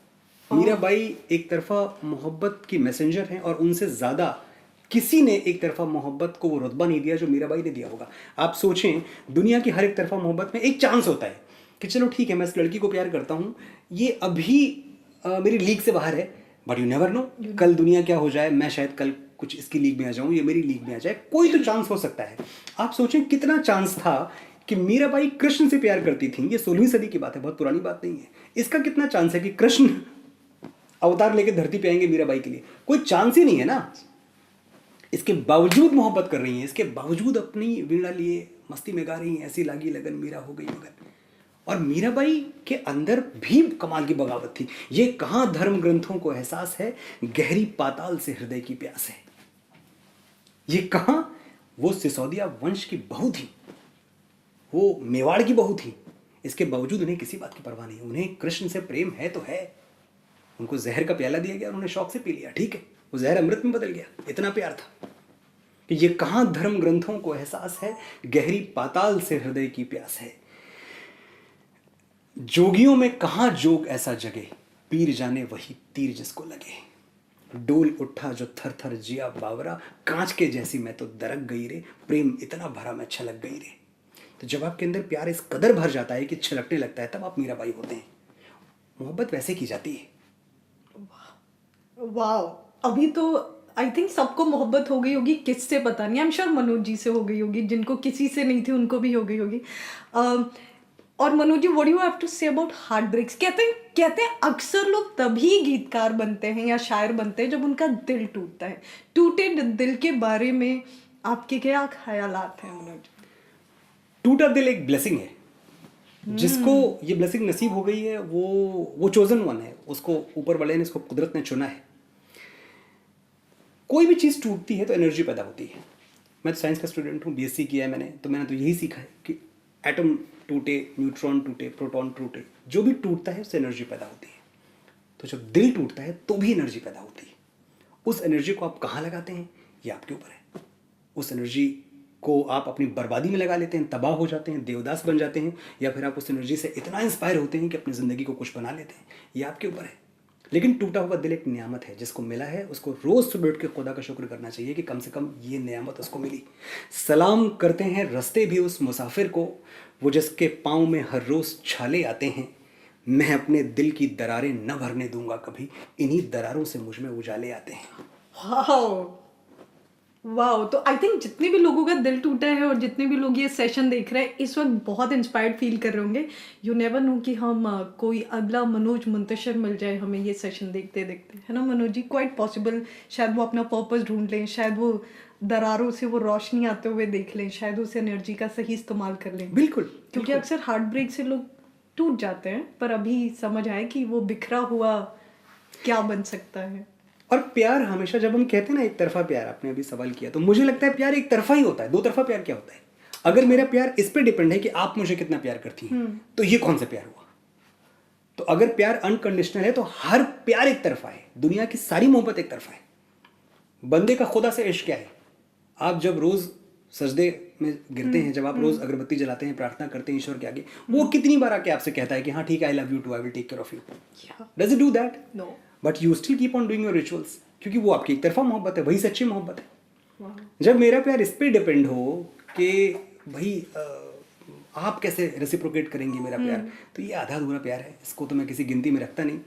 हाँ, ये अलग बात है कि आप दूर से किसी की ज़िंदगी में दखल दिए बिना प्यार कर सकते हैं। एक तरफा प्यार बहुत ही सीक्रेट, बहुत ही प्यारा होता है वो, जबकि तुम अपनी ज़िंदगी जियो, कोई जब तुम्हारा हृदय तोड़ दे, तड़पता हुआ जब तुम्हें छोड़ दे, तब तुम मेरे पास आना प्रिय, मेरा दर खुला है, खुला ही रहेगा तुम्हारे लिए। तो ये भी तो एक मोहब्बत है। वाओ। वो मेरा चांद 100 टुकड़ों में टूटा, जिसे मैं देखता था आंख भर के, जहाँ पर लाल हो जाते हैं आंसू, मैं लौटा हूँ उसी हद से गुजर के। मुझे मालूम है शामें तुम्हारी किसी के नाम लिखी जा चुकी हैं, मगर मैं क्या करूँ कि मेरी घड़ियाँ तुम्हारे वक्त पे अब तक रुकी हैं। मेरी हो तुम ये कोई ना कहेगा, मगर ये सच तो फिर भी सच रहेगा। मैं तुमसे प्यार करता था, मैं तुमसे प्यार करता हूँ। ये कैसा राब्ता है मेरा तुमसे, तुम्हें खोने से डरता था, तुम्हें खोने से डरता हूँ। मैं तुमसे प्यार करता था, मैं तुमसे प्यार करता हूँ। जहर बरसा है क्या नींदों पे मेरी, या मेरी आंखों में नश्तर गड़े हैं? वजह क्या है कोई समझाए मुझको, ये मेरे ख्वाब क्यों नीले पड़े हैं? तसल्ली अपनी अपने पास रखो, मुझे ये दर्द की रातें हैं प्यारी, ये मेरा इश्क है, मेरा रहेगा, ज़रूरत ही नहीं मुझको तुम्हारी। खलिश अब तक मेरे दिल में दबी है, मुझे जो कल थी वो ज़द आज भी है। मैं तुमसे प्यार करता था, मैं तुमसे प्यार करता हूँ। तुम्हारी खैरियत के वास्ते मैं दुआएं तब भी पढ़ता था, दुआएं अब भी पढ़ता हूँ। मैं तुमसे प्यार करता था, मैं तुमसे प्यार करता हूँ। भटकती रह गई एक रात मेरी, तुम्हारे बाजुओं में सो न पाई। भटकती रह गई एक रात मेरी, तुम्हारे बाजुओं में सो न पाई। बहुत कुछ होता है दुनिया में, लेकिन यही एक चीज़ थी जो हो न पाई। हवा में घर बनाया था कभी जो, उसी के सामने बेबस पड़ा हूँ। तुम्हारे बिन दरीचा कौन खोले, कई जन्मों से मैं बाहर खड़ा हूँ। ये दिल जो पन्ना पन्ना फट चुका है, कभी पढ़ना कि इस पर क्या लिखा है। मैं तुमसे प्यार करता था, मैं तुमसे प्यार करता हूँ। जो जीते जी न मेरा नाम लेंगे, उन्हीं होठों पे मरता था, उन्हीं होठों पे मरता हूँ। मैं तुमसे प्यार करता था, मैं तुमसे प्यार करता हूँ। हम भी आपसे प्यार करते हैं मनोज जी, और करते रहेंगे। This is just so beautiful. और जितने भी लोग देख रहे हैं, specially to all the young people watching us, ये मनोज जी का पर्सनल पेन है जो उन्होंने शब्दों में डाला था। ओके, ठीक है, कुछ नहीं कहूँगा मैं इस पर। सो मनोज जी, प्यार मोहब्बत की बात हो गई और लेखन की बात हो गई, गीतकारी की बात हो गई। एक बहुत अहम चीज़ है इन सारी बातों में, और जो हमारा इतिहास रहा है गीतकारों का और राइटर्स का, वो ये रहा है कि कहीं ना कहीं कमर्शियल एस्पेक्ट खो जाता है। वो लोग बोलते हैं अरे यू नो कि जो गीतकार हैं वो भूखा ही मरेगा, एक कॉन्सेप्ट है हमारे यहाँ पे, एक थॉट है। आप हिंदी सिनेमा में आज तक जितने भी गीतकार या राइटर्स हुए हैं, अगर हम बिजनेस वाइज देखें तो you are one of the most successful person ever, ever. ये बिजनेस की अंडरस्टैंडिंग आप ये प्यार मोहब्बत और राइटिंग के बीच में कैसे लेके आते हैं, इसकी इम्पोर्टेंस आप कैसे समझते हैं, और एक जो आपने मनोज मुंतशिर एम्पायर खड़ा किया है, इसे आपने कैसे खड़ा किया? आपको पहले ये पूछना होगा अपने आप से कि what exactly are you bringing on the table. आप क्या दे रहे हो? पहले देने का सवाल है। जब आप अपना वर्थ प्रूव करते हैं, जब आप लिख के या अपने काम से लोगों को साबित कर देते हैं कि देखो ये चीज़ सिर्फ मेरी दुकान पे मिलेगी, कहीं और मिलेगी नहीं, तो उस कम्युनिटी की आपको कीमत मिलनी शुरू हो जाती है। यहाँ कीमत है, दुनिया की हर बिजनेस की बात कर रहा हूँ मैं सिर्फ फिल्मों की बात नहीं कर रहा। कीमत है एक्सक्लूसिविटी की। आप कितना एक्सक्लूसिव हो, आपके पास ऐसा क्या है जो दुनिया में कहीं नहीं है। मैंने सुपर पावर की बात की ना आपसे, क्या बात है। इसीलिए की कि अपना सुपर पावर तलाशो। आप कुछ आपके पास है, एक ऐसा जेम है जो किसी और मिट्टी में नहीं पाया जाता, सिर्फ आपकी मिट्टी में मिलेगा। वो जेम निकालो तो एक बार, उस जेम के खरीदार करोड़ों में खड़े हुए हैं लेने के लिए। निकालो तो, ढूंढो तो वो जेम। तो मुझे इस बात का एहसास बहुत पहले हो गया, और प्लस कहीं ना कहीं मैं ये भी जानता था कि मैं अभावों में नहीं जाना चाहता और अभाव में नहीं जीना चाहता। उसका एक रीज़न है। आप एग्जाम्पल क्या सेट करते हैं? जब मैंने लिखने के लिए अपने पापा मम्मी से बोला, मैं एक किसान का बेटा हूँ, कि पापा मुझे फिल्मों में लिखना है, तो जो पहला सवाल उनके दिमाग में आया वो यही है कि अभी भूखा मरेगा। एब्सोल्युटली। क्योंकि एग्जाम्पल्स ऐसे हैं, सामने पड़े हुए हैं। तो मैं एक नया एग्जाम्पल सेट करना चाहता हूँ। मैं चाहता हूँ कि मैं बड़ी गाड़ियों में घूमूं, मैं बड़े घरों में रहूं। अपने लिए तो है ही है, लेकिन साथ ही ये भी है कि ये जो एक धारणा है, ये जो एक मिथ है कि लेखक होने का मतलब निर्धन होना है, गरीब होना है, विपन्न होना है, ये मिथ टूटना बहुत ज़रूरी है। इसको एज अ करियर लोग लेने से घबराते हैं, आज भी घबराते हैं।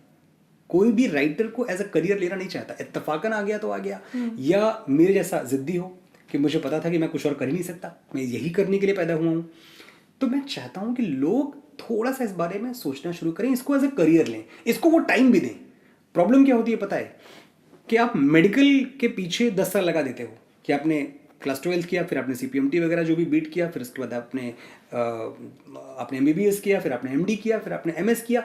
आप 10-12 साल की पढ़ाई करने के बाद नौकरी करना शुरू करते हो। आपको पहली सैलरी 12 साल की पढ़ाई के बाद आती है। लेकिन जब आप गाने लिखते हो या जब आप राइटर हो, तो आपको पता नहीं क्यों ये फीलिंग होती है कि आपने पहले ही लिख दिया और सब ठीक है, हमें कोई चेक क्यों नहीं दे रहा, हमारे पास कोई आया क्यों नहीं। आपने उतना वक्त दिया इस प्रोफेशन को।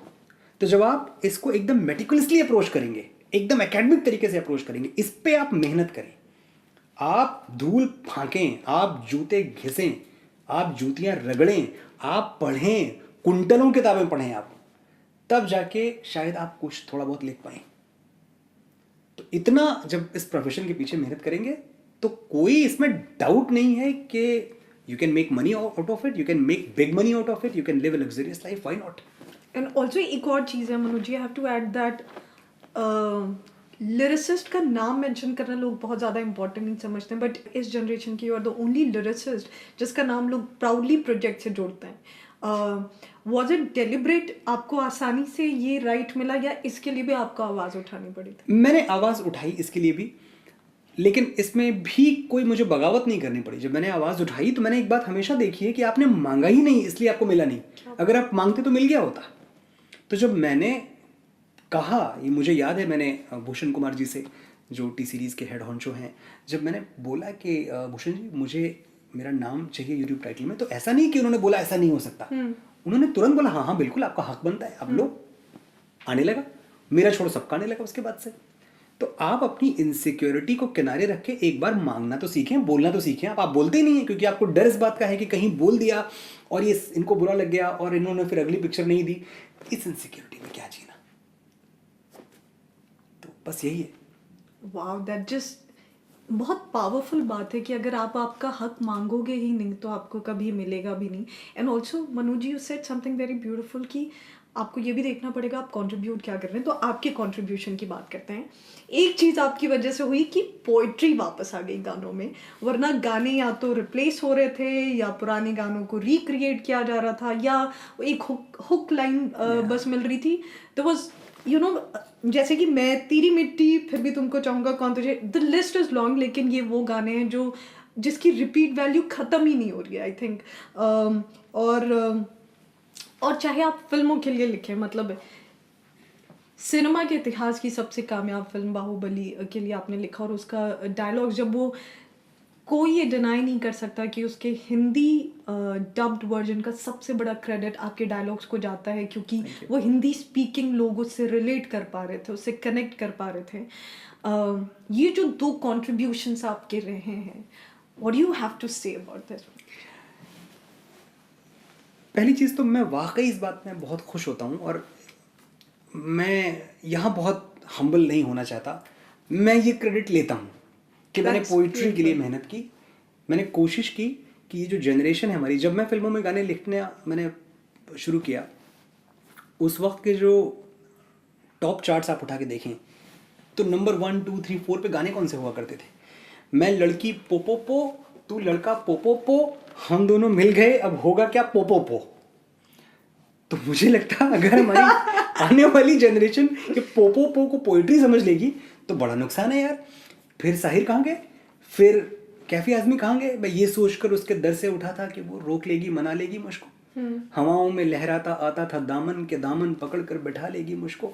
कदम ऐसे अंदाज से उठ रहे थे कि आवाज देकर बुला लेगी मुझको, मगर उसने रोका ना मुझको मनाया, ना दामन ही पकड़ा ना मुझको बिठाया। मैं आहिस्ता आहिस्ता बढ़ता ही आया, यहाँ तक कि उससे जुदा हो गया मैं।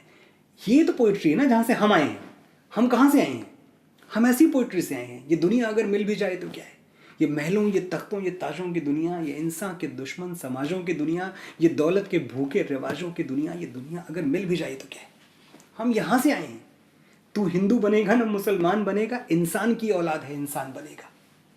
इंसान को जो रौंदे वो कदम तेरा नहीं है, नफरत जो सिखाए वो धर्म तेरा नहीं है। कुरान ना हो जिसमें वो मंदिर नहीं तेरा, गीता ना हो जिसमें वो हरम तेरा नहीं है। तू बदले हुए वक्त की पहचान बनेगा, इंसान की औलाद है, इंसान बनेगा। मालिक ने तो हर इंसान को इंसान बनाया, हमने उसे हिंदू या मुसलमान बनाया। कुदरत ने तो बख्शी थी हमें एक ही धरती, हमने कहीं भारत कहीं ईरान बनाया। जो तोड़ दे हर बंद वो तूफान बनेगा, इंसान की औलाद है इंसान। हम यहाँ से आ रहे हैं अनुपमा, तो और हम यहाँ से कहाँ गिरते हैं? पोपो पोपे गिरते हैं। बट मनोज जी, कभी ऐसा हुआ कि आपने खुद इनिशिएटिव लिया to tell the film maker कि I want to add poetry, या मैं ये गाना डालना चाहता हूँ, या ये मैं बात कहना चाहता हूँ, वो ये क्या ऐसा हुआ कि आपने एक डेलिब्रेट अटेम्प्ट लिया कि लिखूंगा तो अच्छा लिखूंगा, वो लिखूंगा जो मेरे जहन से आता है? इसका कोई डेलिब्रेट अटेम्प्ट था? एकदम डेलिब्रेट था। ये कोई फ्लूक नहीं है, ये कोई इत्तेफाक नहीं है। मैं शुरू से जानता था क्योंकि मैं टेलीविजन में बहुत कामयाब था। जी, तो फिल्मों में absolutely. आने के पहले मैं टेलीविजन पे सब कुछ कर रहा था जो किसी को भी। Kaun Banega Crorepati, like every popular reality show that you know Manoj ji has written. जी, तो मुझे ऐसी कोई बहुत भूख नहीं थी कि मैं किसी भी कीमत पे बिक जाऊं, कि बस मैं आ जाऊं और मुझे फिल्मों में काम मिल जाए। ऐसा कुछ नहीं था। वो जिसे लिख के शर्म आ जाए ऐसा नगमा कोई लिख जाऊं क्या? शोहरतें भी हैं ज़रूरी, लेकिन शोहरतों के लिए बिक जाऊं क्या? तो वो बिकना मंजूर नहीं था। मुझे ये पता था कि एक लेगेसी है, हमारे ऊपर एक जिम्मेदारी होती है, हम अकेले नहीं होते हैं। आज मैं मनोज मुंतशिर अकेला नहीं हूँ। मनोज मुंतशिर की ज़बान से हिंदी फिल्मों में 80 साल का संगीत बोलना चाहिए। अगर मैं नहीं बोलता, अगर मैं 80 साल की लेगेसी कैरी नहीं कर रहा हूँ तो मैं आधा अधूरा इंसान हूँ। फिर मेरा होना ना होना क्या फ़र्क पड़ता है? तो मैं वो लेगेसी जो मेरे बुजुर्गों ने छोड़ी हुई है, वो चाहे आनंद बख्शी हो, चाहे मजरू सुल्तानपुरी हो, शैलेंद्र हो, इनकी लेगेसी में कैरी कर रहा हूँ। इनकी लेगेसी को मैं बर्बाद तो नहीं होने दे सकता। मैं उतना अच्छा नहीं लिखता हूँ उनके जैसा, लेकिन मैं ये दिखाना चाहता हूँ कि देखो मेरे जैसा आदमी ये जो लिख रहा है, इसमें तुम्हें इतना मज़ा आया जो मैंने लिख दिया। तुम्हें अगर गलियाँ लगता है कि बहुत अच्छा लिखा हुआ है तो तुम शैलेंद्र को सुनो, तो तुम्हें पता लगेगा कि अच्छी राइटिंग क्या थी। तो मेरे ज़रिए तुम शैलेंद्र तक पहुँचो, ये इंपॉर्टेंट है। पोपो शायरी नहीं है। माने न माने टिंकू जिया, जवानी का मंजन घिसे है पिया, सॉरी ये शायरी नहीं है। At some point of time somebody has to rise up to the occasion and tell this straight in the eyes कि ये पोइट्री नहीं है, पोइट्री कुछ और है। But is it also because Manoj ji आप कमर्शियली काफ़ी वाइबल हैं, जैसे, और आप लेगेसी की बात करें, लेगेसी तो आपने बनाई दी है बाहुबली में डायलॉग्स लिख के, मतलब it is a historical project जो आपने किया। कैसा लगता है मनोज जी, वो लड़का, वो गांव का वो लड़का जो रेडियो पे एक एक शब्द सुनता है, एक कुछ सुनता है और सोचता है कि अच्छा ये मेरा पेन नेम होगा, अच्छा मैं मुंबई जाऊंगा, वो आज उसका काम इतिहास के पन्नों में दर्ज है जो शायद कोई और दोहरा नहीं पाएगा। This kind of success, how do you feel Manoj? पता नहीं, ये तो अभी भी ख्वाब जैसा लगता है, क्योंकि यहाँ भी एक शायद मोमेंट है जहाँ मैं ये बोलूँ कि मैं बहुत बड़ा विजनरी था, और जब मैं राजा मौली सर से मिला और उन्होंने मुझे कहानी सुनाई तो मुझे लगा कि ये पिक्चर तो दुनिया के रिकॉर्ड तोड़ देगी। एक्चुअली ऐसा कुछ नहीं था। मैं राजा मौली का फ़ैन था, एस राजा मौली के फ़ैन हम सब पहले से हैं और मैं भी था। तो जब उन्होंने मुझे ऑफ़र किया कि ये फिल्म के डायलॉग सब, इनफैक्ट यहाँ तो उल्टा हुआ था क्योंकि Baahubali as a dialogue writer मेरी पहली फिल्म थी। तो आमतौर पे क्या होता है कि उतनी बड़ी पिक्चर तक जाने के पहले आप बहुत स्टेजेस से गुजरते हो ना। तो जब राजा सर ने मुझे बोला कि you have to write dialogues for Baahubali and I would like you to write, तो मैं खुश होने के बजाय मैंने कहा सर कुछ कन्फ्यूजन है because I am not a dialogue writer, I am lyrics writer. मुझे लगा कि राजा सर साउथ के हैं तो शायद उनको हिंदी फिल्मों का मैथमेटिक्स नहीं पता होगा। तो उन्होंने बोला हाँ I know you are a lyrics writer but I want you to write dialogues. तो मैंने कहा okay, because he had faith in me. ये वजह नहीं थी कि मैं बहुत अच्छा लिखता था, वजह ये थी कि कहीं ना कहीं उनको लगता था कि जिस तरह का साउंड इनकी पोइट्री में है, जो घन गरज है, वो बाहुबली को बाहुबली बना देगा। उनका विजन था। मैं क्या कहूँ, जो साबित हुआ सही साबित हुआ। मेरे साथ एक चीज़ ये थी कि पूरी ज़िंदगी मुझे पता था कि सैकड़ों फिल्में साउथ की, तमिल और तेलुगु की डब होके आ चुकी हैं, हिंदी में कभी नहीं चलती। कोई सीरियसली नहीं लेता डब फिल्मों को। डब फिल्में जो हैं वो तमाशा हैं, डब फिल्में जो हैं वो मौकरी हैं, उनका मजाक उड़ाया जाता है। तो इतना तो मुझे पता था कि मैं मजाक नहीं उड़ने दूंगा इस फिल्म का, क्योंकि अगर मैं इस पर इन्वॉल्व हूँ तो मैं पूरी कोशिश करूंगा कि जितना इसको रियलिस्टिक बना पाऊँ, जितना इसको हिंदी हार्टलैंड वाली जबान दे पाऊँ, और प्लस लिप मैच करना जो इसके पहले किसी ने नहीं किया था। हमने वो भी चैलेंज लिया कि लिप तो मैच होता नहीं है, लिप कैसे मैच करोगे आप थॉट निभाओगे या लिप मैच करोगे कि आ बा का जिस तरह से होंठ चल रहे हैं। पर वो चैलेंज लिया और आप देखें कि किसी को आइडिया भी नहीं हुआ कि बाहुबली डब फिल्म है। इनफैक्ट लोग थिएटर से निकल रहे थे तो लोगों को लग रहा था ये तो हिंदी फिल्म है। अग्रीड। तो बस उतनी सी चीज़ थी कि कुछ डिफरेंट करने की हमेशा जो एक आपको इच रहती है, तो वो इच मुझे हमेशा से रही है कि अगर मेरे हाथ में कोई प्रोजेक्ट है, और मैं हमेशा उन लोगों से इंस्पायर्ड रहा हूँ जिन्होंने ज़िंदगी को बहुत हट के देखा है, एक रेगुलर एंगल से नहीं देखा, थोड़ा सा अपना कैमरा शिफ्ट कर लिया, वो लोग मुझे बड़े अच्छे लगते रहे हैं। हमेशा की बात है। मैं साहिर का क्यों फ़ैन था इतना बड़ा? साहिर का फ़ैन मैं इसलिए थोड़ी था कि उन्होंने बहुत अच्छी रोमांटिक नज़में, वो तो लिखी हैं, खैर उसमें क्या डाउट है, इतने अच्छे गाने लिखे हैं। मैं फ़ैन इसलिए था जब मैंने ताजमहल पढ़ी पहली बार। अब ताजमहल क्या है? ताजमहल को तो आप समझते हैं कि भाई मोहब्बत का क्या नायाब नमूना है और इश्क की निशानी है। ये सब बातें आप ताजमहल के बारे में कहते हैं। साहिर ने ताजमहल को दूसरे एंगल से देखा। साहिर अपनी माशूका से कहते हैं कि ताज तेरे लिए एक मजहर उल्फत ही सही, तुझको इस वादी रंगी से अकीदत ही सही, मेरी महबूब कहीं और मिला कर मुझसे। उनको ताजमहल में मिलना तक मंजूर नहीं है अपनी माशूका से। वो ताजमहल को इस कदर गैर ज़रूरी समझते हैं। रीज़न है उसका, वो कहते हैं कि बज़्म शाही में गरीबों की गुजर क्या मानी। ये शहंशाहों की बनवाई हुई चीज़ें हैं, इनमें हमारे तुम्हारे जैसे गरीब प्यार करने वाले, हमारा वहाँ कोई रीज़न है होने का कि बज़्म शाही में गरीबों की गुजर क्या मानी, सब्त जिस राह पे हो सतवते शाही के निशान, उस पे उल्फत भरी रूहों का सफ़र क्या मानी। जहाँ शहंशाहों के घोड़े दौड़ते हैं, उन रास्तों पे उल्फत भरी रूहों का सफ़र, हमारा तुम्हारा चलना हाथ थाम के, कोई मतलब है इसका? मेरी महबूब पसे पर्दाए तशहीर वफा, तूने सतवत के निशानों को तो देखा होता, मुर्दा शाहों के मकाबिर से बहलने वाली अपने अंधेरे मकानों को तो देखा होता। वाह। मेरी महबूब उन्हें भी तो मोहब्बत होगी जिनकी सन्नाई ने बख्शी है इसे शक्ल जमील। वो जो मजदूर हैं जिन्होंने ये ताजमहल बनाया है, क्या उनको किसी से प्यार नहीं रहा होगा? मेरी महबूब उन्हें भी तो मोहब्बत होगी जिनकी सन्नाई ने बख्शी है इसे शक्ल जमील। उनके प्यारों के मकाबिर रहे बेनामो नमूद, आज तक उन पे जलाई न किसी ने कंदील।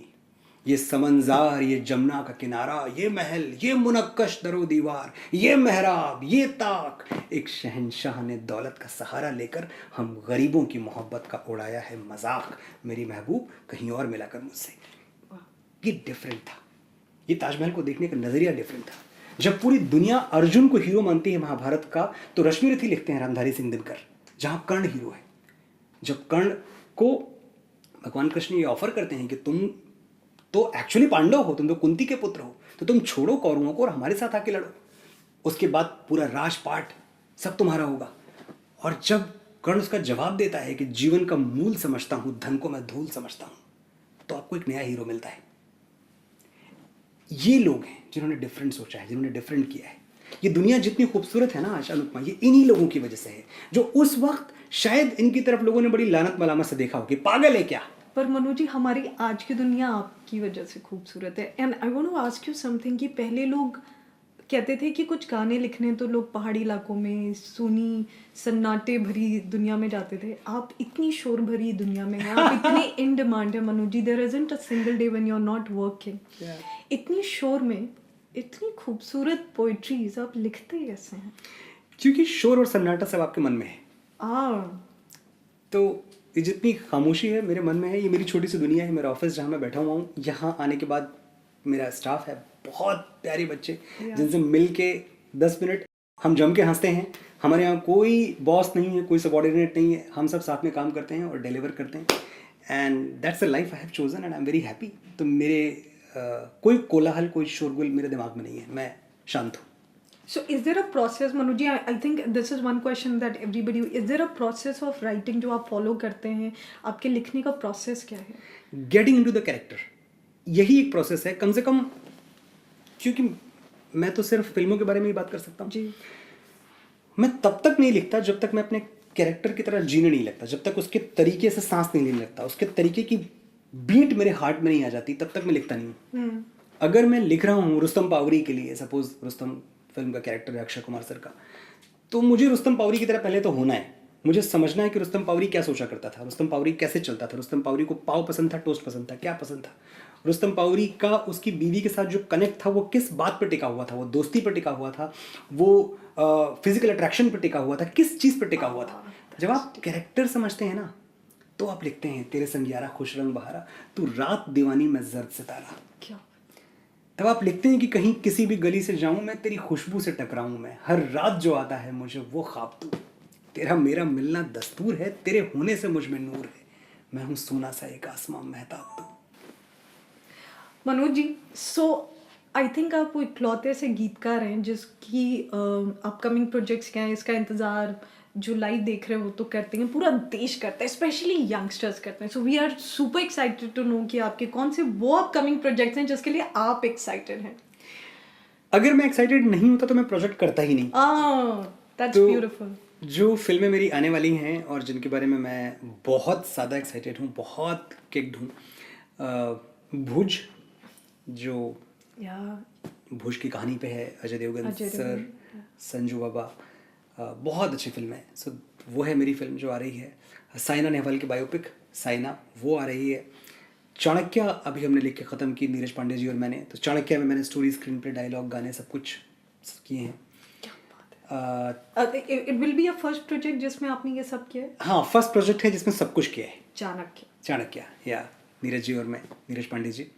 आदि पुरुष के डायलॉग्स में लिख रहा हूँ, जो कि इस देश की सबसे बड़ी फिल्म है, प्रभास प्लेइंग राम। या सो रामायण। सो वो मैंने लगभग अभी आपके आने से पहले वही कर रहा था, ख़त्म कर रहा हूँ धीरे धीरे, सेकंड हाफ पे हूँ। ये फिल्में हैं मेरी, और भी बहुत सारी हैं, पर ये वो हैं जो इमीडिएटली आने वाली हैं। क्या बात काम चल रहा है जिन पे। तो मनोज जी, बहुत कुछ है जो लोग जानना चाहते होंगे, सुनना चाहते होंगे, इतना हमारे पास समय नहीं है, पर कुछ क्विक रैपिड फायर क्वेश्चंस हैं आपको जल्दी से जानने समझने के लिए। Are you ready? Yes your honour. Okay, आपकी इंस्पिरेशन कौन है? मेरी इंस्पिरेशन किताबें हैं। मैं बहुत बहुत पढ़ता रहता हूँ और मुझे लगता है समहाउ हर किसी का अपना तरीका होता है इंस्पायर होने का। मुझे किताबों से ज़्यादा कुछ इंस्पायर नहीं करता। मैंने रीडिस्कवर किया है रामधारी सिंह दिनकर को। मैं पढ़ रहा हूँ, वो जो आग मिलती है, वो जो जोश मिलता है कौन विघ्न ऐसा जग में, टिक सके वीर नर के मग में, मानो जब जोर लगाता है पत्थर पानी हो जाता है। तो लगता है वाह, ये कहाँ से लिखते हैं। क्या बात है। तो आप किन्हें ज़्यादा पढ़ना पसंद करते हैं, या कोई सर्टेन तरीके की लेखिकी है जो आपकी पसंदीदा है? नहीं, मैं इनफैक्ट पढ़ने का जहाँ तक सवाल है तो मैं ये बात हमेशा कहता आया हूँ कि पढ़ने में मेरा कोई फिल्टर नहीं है। जो मिल गया सामने। मुझे एक ज़माने में जब मैं अपने गौरीगंज में रहा करता था तो मेरी मम्मी सरिता पढ़ती थी और गृह शोभा पढ़ती थी, जिसमें सिलाई और बुनाई की चीज़ें होती थी, कितने फंदे सीधे कितने फंदे उल्टे, ये डिज़ाइन ऊन का, मैं वो भी पढ़ता था। क्योंकि कोई फिल्टर ही नहीं है मेरा, जो मुझे मिलता है मैं सब पढ़ता हूँ। अगर मैं समोसा खा रहा हूँ और मैंने समोसा खा के चटनी जिस पे दी हुई है वो भी फेंकने के पहले पढ़ता हूँ इस पेपर पे क्या लिखा हुआ है। वाओ, तो no filter. That's beautiful. Manoj ji, अब ये तीनों सवालों के जवाब आपको एक साथ देने हैं। आपका ऑल टाइम फेवरेट शायरी कौन सी है, डायलॉग कौन सा है, और गीत या गीत के बोल? ऑल टाइम फेवरेट शेर मतलब कोई एक तो कहना बहुत मुश्किल है, पर जो मुझे तुरंत याद आता है वो, मुझे शायर का नाम नहीं याद आ रहा है, पर शेर बड़ा खूबसूरत है। पता नहीं कि मेरे बाद उन पे क्या गुजरी, पता नहीं कि मेरे बाद उन पे क्या गुजरी, मैं चंद ख्वाब ज़माने में छोड़ आया था। ये शेर मुझे बड़ा पसंद है। डायलॉग्स मुझे मुग़ल आज़म के मेरे ऑल टाइम फेवरेट हैं, मैंने अभी आपको थोड़ी देर पहले भी सुनाए। मुझे मुग़ल आज़म का एक एक डायलॉग बहुत पसंद है। तुम मुगलिया सल्तनत का ताज पिघलाकर एक रक्कासा के पाँव की पाजेब बनाना चाहते हो, हिंदुस्तान की अजीम व शान तख्त पर एक हसीन लौंडी को नचाना चाहते हो, हम ये नहीं होने देंगे। और सलीम कहता है, ज़िल्लाही मेरा दिल कोई आपका हिंदुस्तान नहीं है जहाँ आपकी हुकूमत चले, ये अनारकली का था, अनारकली का रहेगा। Wow. Everything about Mughal Azam is like और वेरी क्लोज टू किसी माय गीत का अंतरा और स्थाई? आह, करोड़ों करोड़ों गाने हैं, करोड़ों गाने हैं, मैं कहाँ से आपको और क्या सुनाऊं। लेकिन मुझे जो एक गीत है जिसमें मैं समझता हूँ कि दुनिया का सबसे बड़ा सच कह दिया गया है, सबसे बड़ा सच, उससे बड़ा सच कहना गीत में मुमकिन ही नहीं है। वो कागज़ के फूल का कैफी साहब का लिखा हुआ गीत, देखी ज़माने की यारी बिछड़े सभी बारी बारी, wow. Biggest truth of life. Manu ji, same question अगर मैं अप्लाई करूं आपकी लिखी हुई शायरी, डायलॉग और सॉन्ग पे, तो क्या जवाब होगा आपका? आपकी खुद की लिखी हुई आपकी फेवरेट शायरी? मैं शेर? मेरे शेर मतलब मैं क्या याद करूं, मुझे अपने फेवरेट शेर जो बहुत दिल के करीब हैं वो मैं ज़रूर कह सकता हूं कि एक दो चीज़ें जो याद आती हैं जो बहुत ही मेरी हैं, मेरी बहुत अपनी सी हैं, जो मुझ पे गुजरी है और मैंने लिखा है कि जो भी मिला इसलिए मिला कि हंस के बहुत कुछ खोया हमने, जो भी मिला इसलिए मिला कि हंस के बहुत कुछ खोया हमने, ये जो सूरज देख रहे हो जुगनू जुगनू बोया हमने, दुख जब हमसे मिलने आया उसकी हिम्मत टूट गई, दुख जब हमसे मिलने आया उसकी हिम्मत टूट गई, झील भरी थी आंखों में पर कतरा भी न रोया हमने, वाह। ये जो सूरज देख रहे हो जुगनू जुगनू बोया हमने। वाह। और डायलॉग? डायलॉग मुझे बाहुबली का एक डायलॉग है जो इतना पॉपुलर नहीं है, पर मुझे वो बड़ा पसंद है कि समय हर कायर को शूरवीर बनने का एक अवसर अवश्य देता है, ये तुम्हारा अवसर है। This is my favourite dialogue actually, बहुत इंस्पायरिंग डायलॉग है। वाओ। वाओ। और गाने के वो, तेरी मिट्टी, तेरी मिट्टी हैज़ टू बी। मैं अपना तो खैर कहते हुए बहुत घबराता हूँ उससे, पर जो मेरी कलम से निकला है वो डेफिनेटली तेरी मिट्टी बेस्ट है। और मैं वो बीटिंग अराउंड द बुश में मैं बिलीव नहीं करता कि मैं आपसे ये बोलूँ कि मैं अपना सबसे अच्छा गाना लिखने वाला हूँ। हाँ, आई लाइक दैट। हाँ, ये है, अच्छा है तो है। बट इस पूरे सेशन में Manoj ji you been quite honest, और आई थिंक आपकी ऑनेस्टी आपकी कामयाबी का राज है कि आप आगे बढ़ के कहते हैं कि मैं ये डिजर्विंग हूँ, मैं ये कंट्रीब्यूट करता हूँ, मुझे ये मिलना चाहिए। आई थिंक शायद कहीं ना कहीं जो हमारा जो आर्ट है वो इसलिए पीछे रह गया क्योंकि हमारे आर्टिस्ट अपने हक के लिए बोल नहीं पाए खुद। बिल्कुल बिल्कुल बिल्कुल सही कह रही है। That's beautiful. सो इसी पे हमारा आखिरी रैपिड फायर का क्वेश्चन है कि आपकी जिंदगी की फिलॉसफी क्या है Manoj ji? The philosophy you live by. When love, passion and creativity work together, expect a masterpiece. Wow, when love, Passion Passion. and creativity. क्या बात है। इन तीन में से ना कुछ भी आप छोड़ नहीं सकते। अगर आपको वाकई you want to create a masterpiece, कुछ ऐसा बनाना है जो आने वाली सदियों तक याद किया जाए। इंसान की ज़िंदगी का मिशन क्या है? कुछ ऐसा क्रिएट करना जो आपको आउटलिव कर जाए, जो आपसे बड़ा हो। या तो मनोज मुंतशिर को कुछ ऐसा बनाना है जो मुझसे बड़ा हो, जो मनोज मुंतशिर से बड़ा हो। मेरी उम्र 70 साल 75 साल जितनी भी होती है, जो मेरे बाद रह जाए। और ऐसी चीज़ अगर आप क्रिएट करना चाहते हैं तो आपके लिए लव, पैशन और क्रिएटिविटी, ये तीनों चीज़ें आपके लिए एकदम इंटैक्ट होनी चाहिए। Wow. So now you know the secret of a masterpiece, how to create a masterpiece. अब आपको ये देखना है कि आप जो कर रहे हैं उसमें क्या मिसिंग है। So Manoj ji, this we come to an end. और एक बहुत अहम सवाल मैं आपसे पूछना चाहती हूँ। आपके इंट्रो में मैंने कुछ चीज़ें कही थी आपके बारे में, the most celebrated, successful, revolutionary, heroic गीतकार, राइटर ऑफ दिस जनरेशन। इतनी कामयाबी कि हिंदी सिनेमा के आप सबसे कामयाब, नॉट जस्ट नेम और फेम में बट फिनेंशियली ऑल्सो इन आप एक इतिहास रच रहे हैं। आप नए स्टैंडर्ड्स और टर्म्स क्रिएट कर रहे हैं कि एक गीतकार को क्या सम्मान मिलना चाहिए, उनके हक क्या हैं। जब कोई इतना कामयाब हो जाता है तो आप जैसी हम्बलनेस कहाँ से लाते हैं Manoj ji? How do you stay grounded? And I have to say this, it is not for the camera. I've known Manoj ji, I know people who know Manoj ji, and one thing that people adore about him is कि मनोज जी से एक humbleness और अपनेपन की vibe आती है. कभी कामयाबी उनके सर चढ़ के नहीं बोलती. ये अलग बात है कि वो कामयाबी के सर चढ़ चुके हैं. So how Manoj ji? ये परमानेंट नहीं है रुकमा, और ये मैं जानता हूँ. ये मैं तब भी जानता था जब मैं नाकाम था और जब मैं इसी मुंबई शहर में फुटपाथों पे रहता था. और ये मैं तब भी जानता हूँ जब उन्हीं फुटपाथों पे मेरी होर्डिंग्स लगी होती हैं. Yes. जहाँ सोते हुए दिन गुजरे बेशुमार मेरे, उन्हीं सड़कों पे चमकते हैं इश्तिहार मेरे. ये मुझे तब भी पता था कि ना वो परमानेंट है ना ये परमानेंट है. इसलिए मुझे ये बात कभी परेशान नहीं करती, और ये बात न तब मुझे परेशान किया कि ये इतनी मुफलिसी में, इतनी गरीबी में दिन कैसे गुजरेंगे. और अब जब मेरे पास थोड़ा बहुत कुछ है तो मैं ये भी जानता हूँ कि एक दिन ये सारी बत्तियाँ, सारी स्पॉटलाइट्स बुझ जाएंगी. ये हमेशा के लिए नहीं है. आज आग हैं, कल हम पानी हो जाएंगे, आखिर में सब लोग कहानी हो जाएंगे. ना मेरी आवाज़ हमेशा गूंजेगी, ना सुनने के लिए हमेशा तुम होगे.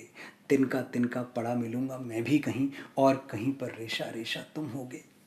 जैसे सूखे फूल दबे हों पन्नों में, गए दिनों की एक निशानी हो जाएंगे, आखिर में सब लोग कहानी हो जाएंगे.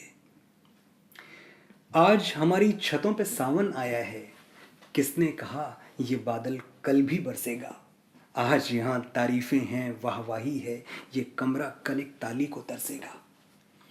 बुझ जाएंगी वक्त महल की कंदीलें, गायब सारे राजा रानी हो जाएंगे, आखिर में सब लोग कहानी हो जाएंगे.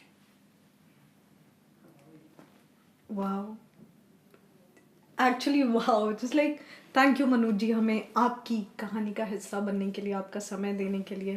और एक्चुअली आपके पार्टिसिपेशन से ये जो विश्व Rang Tagore international literature art festival है, ये कहानी ऐतिहासिक हो गई है आपके पार्टिसिपेशन से. तो we are extremely grateful to you. मेरी बहुत बहुत शुभकामनाएं विश्व रंग को और टैगोर इंटरनेशनल लिटरेचर फेस्टिवल को.